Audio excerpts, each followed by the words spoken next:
où on doit obtenir une complicité parfaite. C'est un sport où l'animal et l'humain se parlent sans parler. Alors, c'est comme une danse. C'est des courses. Lorsqu'on fait nos courses avec nos chiens, il y a certaines courses où on sort de nos courses, puis même s'il fait 45 degrés, on a des frissons. Parce qu'il y a une complicité qui est telle que je pense que ça ne s'acquiert même pas avec un humain. Mais c'est mon avis. Alors, c'est un sport où on doit travailler tellement de choses. Vidéo salon. Toutes les vidéos. Contrôle A, lui. Contrôle A, puis tu fais lire. Tu cliques à droite, puis tu fais lire. Lire est en haut là-dessus.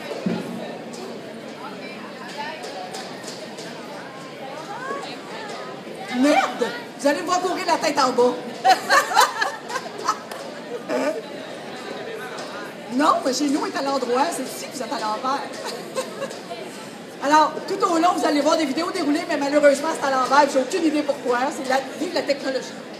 Alors, je veux juste ici vous expliquer que l'agilité, c'est beaucoup plus qu'un slalom ou qu'un saut. L'agilité, c'est travailler l'assurance du chien. C'est travailler les textures. C'est le rendre accro à nous. C'est assez drôle de me voir la tête en bas, j'imagine. Hein? Mais ma jupe lève pas, on est correct.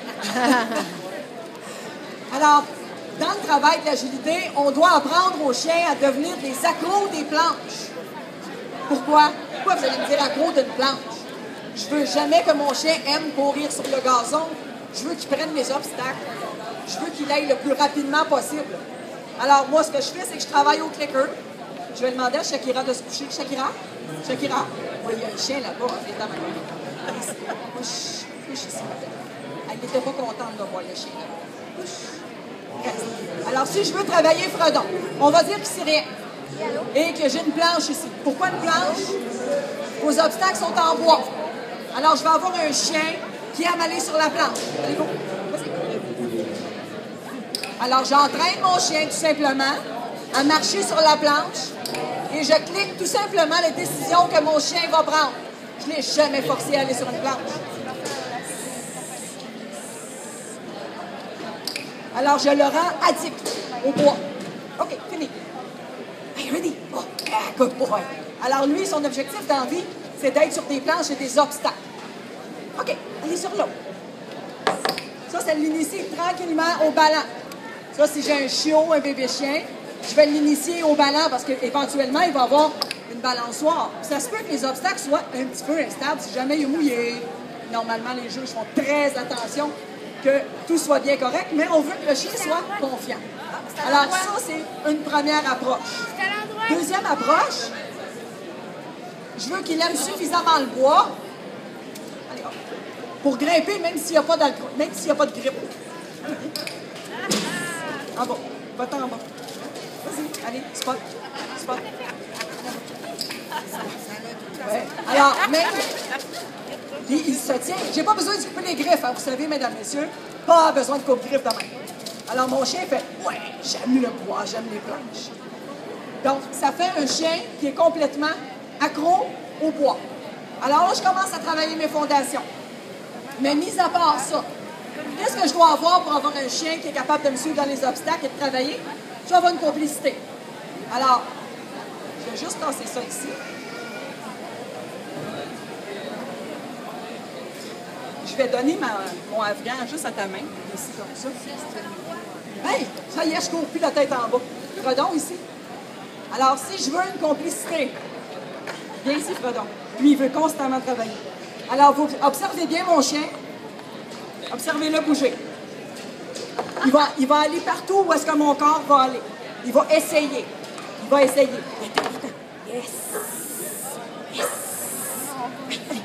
Allez, viens-t'en, mon chien. Viens-t'en. Alors, là, je commence à avoir une complicité. Ben, il y a 5 ans, c'est de la triche. Alors, je vais vous sortir mon bébé. Fredon dans la cage. En passant, ceux qui ont une cage, c'est le même principe que la planche. Hein? Votre chien, il faut qu'il aime aller dedans. Renforcer les décisions, ça va être payant. Alors ici, j'ai mon petit bébé, hyperactif, drôle comme tout, qui fait « Hey, ça sent le saucisson ici, qu'est-ce qu'on fait? » Alors, ce petit chien-là n'a que 5 mois. Et regardez-le travailler. C'est une machine.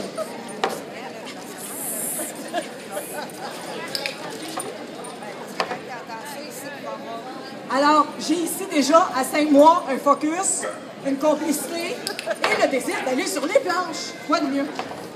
Alors, je construis toujours en faisant attention à la structure de mon chien aussi. Parce que, ici, j'ai un bébé de 5 mois.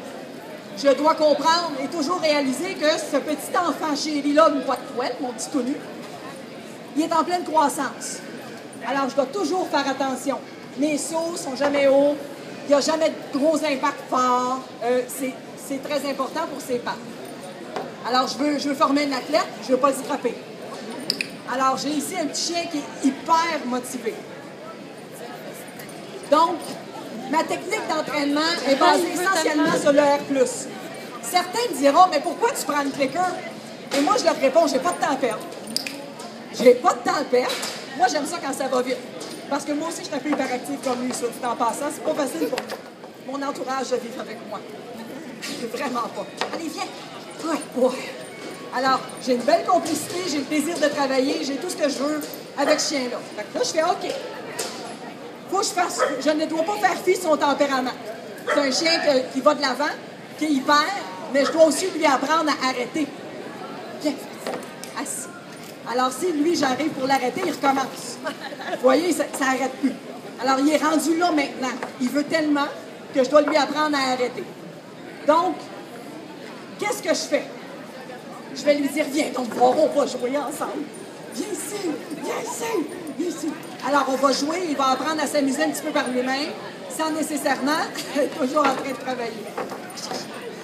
Alors, je vais resserrer mon hyperactif, sinon je serai plus capable de donner ma conférence. Donc, ici, je ne sais pas si vous avez eu le temps de visionner un peu les courses que je faisais ici en haut. J'ai fait plusieurs erreurs dans mes courses, mais c'est pas grave, j'aime bien les regarder. J'aime bien les regarder, les erreurs, ça me permet de mieux manier par la suite. Alors, les courses, ils sont faits à l'intérieur comme à l'extérieur. Alors ça, c'est une autre partie de travail. Sois bien partout.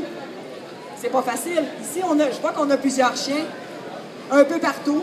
Ils sont dans un salon, ils se font taponner toute la journée. Il y a des bruits, il y a de l'écho, il y a du micro, il y a d'autres chiens, des odeurs. Je veux ça quand je vais dans un salon. Je veux une grosse patate écrasée à terre qui fait cool, la vie est belle. Alors ça demande de l'investissement aussi, ça demande de l'entraînement, et c'est jamais en me fâchant après lui que je vais obtenir ça. C'est toujours en lui apprenant que il pousse du bonheur partout dans le gazon, puis il y a des bonbons tout le temps. Hein? Alors, le secret de l'entraînement, c'est le jeu, la relation, le respect et la complicité. Alors, ce que je vais faire, je vais vous montrer une mini démo avec Hélène Dard, qui a 5 mois, OK? Qui est une petite machine, qui est en apprentissage de ses obstacles. Alors, ça se peut qu'il fasse un horaire dans le slalom, mais c'est pas ça l'objectif aujourd'hui. C'est de voir un peu l'évolution. Parce que je vais faire une démo avec lui, je vais faire une démo avec Shakira, je vais vous le faire avec Fredon ensuite. Je vais vous expliquer un peu les techniques, vitement, parce qu'il y a beaucoup de petits détails là-dedans, mais on va pouvoir les voir tranquillement. Tu vois, toi? Le petit école, je me suis te demander de le prendre, donc c'est un bébé, fait qu'il va vouloir aller faire des amis. Merci. Tu veux-tu prendre le chien? Je vais aller filmer. Alors, mon petit prof, il sait ce que c'est faire un enchaînement d'un saut à aller à un autre obstacle. Mais pour aller au slalom, ça va être quelque chose. Alors, quelques mois d'entraînement à faire.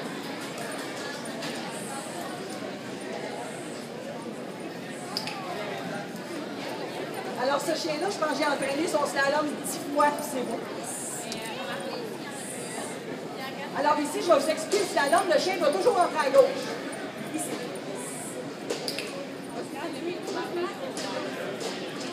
Oh oui.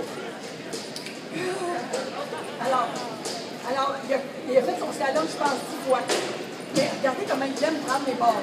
C'est strong, je m'en fous. Ouais. Alors, ça va déménager par l'âge de chien. Donc, quelques mois. Il n'a que 5 mois. Hein? Alors, je vais monter les entraînements. quand c'est fait dans le plaisir, c'est toujours le fun, que ce soit avec un humain ou avec un chien d'ailleurs. J'ai oublié de parler de quelque chose de très important, qui sont les ronds. Pourquoi un rond? Parce qu'en agilité, pas un slalom, un tunnel, une chute ou un pneu, c'est un rond. Alors, si mon chien comprend qu'il doit passer dans un rond et que ça paye, qu'importe le rond et la longueur et la profondeur, il va l'apprendre. Alors, je vais ressortir mon bébé. Non. Pas ici. Viens, là. Oh, il n'y a pas de danger. Il sait que j'ai de la bouffe. Alors, Hélène Dard, alors, pourquoi on saute? Parce que ça fait des clics et ça fait des bonbons. Alors, c'est un petit chien qui fait comme... Ça amène-en des clics et des bonbons maintenant. Alors, là, il est en train d'apprendre qu'on va chercher le saut, on va chercher l'anneau, peu importe où elle est. Puis il est un peu mélangé encore parce qu'il veut y toucher avec ses pattes, il ne sait pas trop qu'est-ce qu'il faut qu'il fasse avec ça. Il pense qu'il faut faire comme le slalom. Alors, je le laisse travailler. Yes! J'arrête sur un succès. Alors, ma petite machine, on va aller faire de dos. Il me donne chaud, c'est pas des farces, il va assez vite.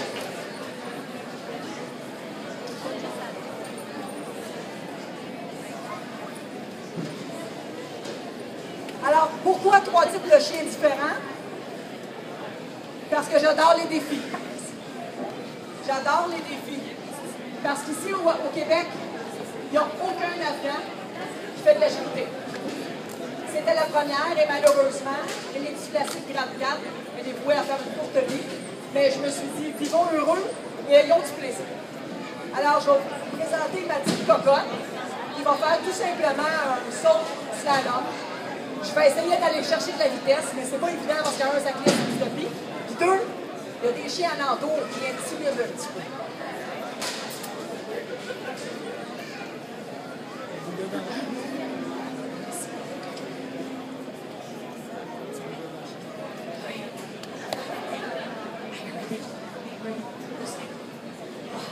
Elle dit, oh non, je suis pas capable de le faire.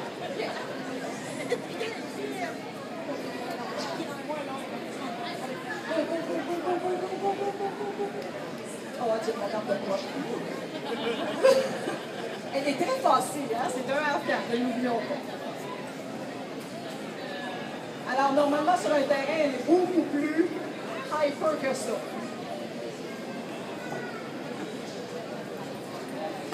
Pardon. Pardon. Viens que chercher son os, c'est le voilà, ici. Okay. Ici.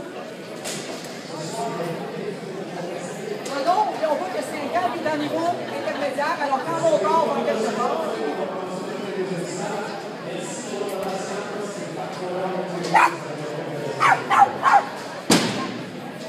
Attends.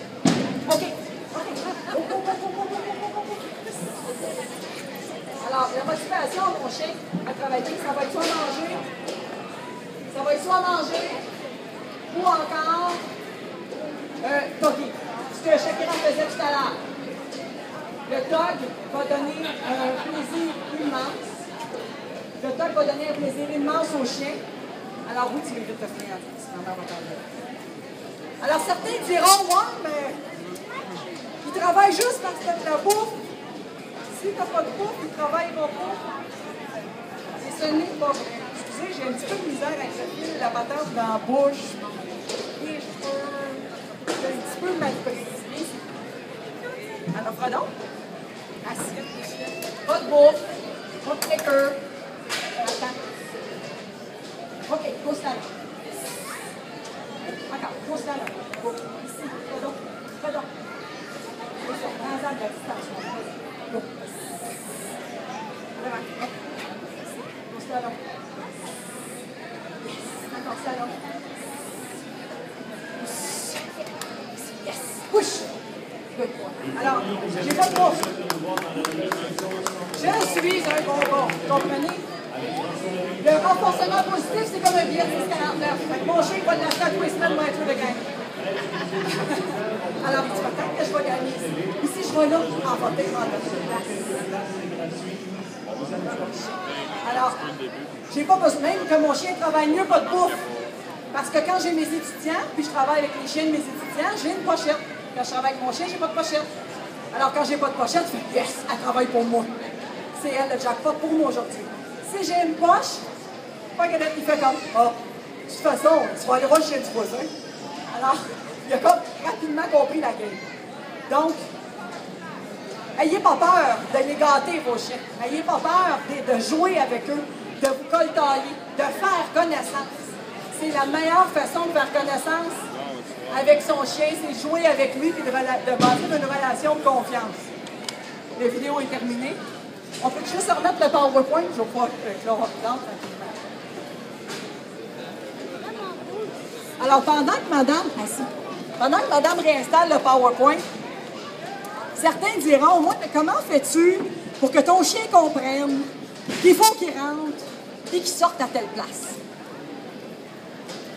Ce que je leur réponds, allons-y donc au plus simple. Enlevons 4 pôles et gardons-en 2. Gardons-en 2, excusez-moi. Manque d'eau. Alors, je commence tout simplement à apprendre à mon chien à prendre sa porte. Rentre à gauche, rentre à gauche, rentre à gauche, rentre à gauche. On rajoute une autre section. Rentre à gauche, en libre à sortir.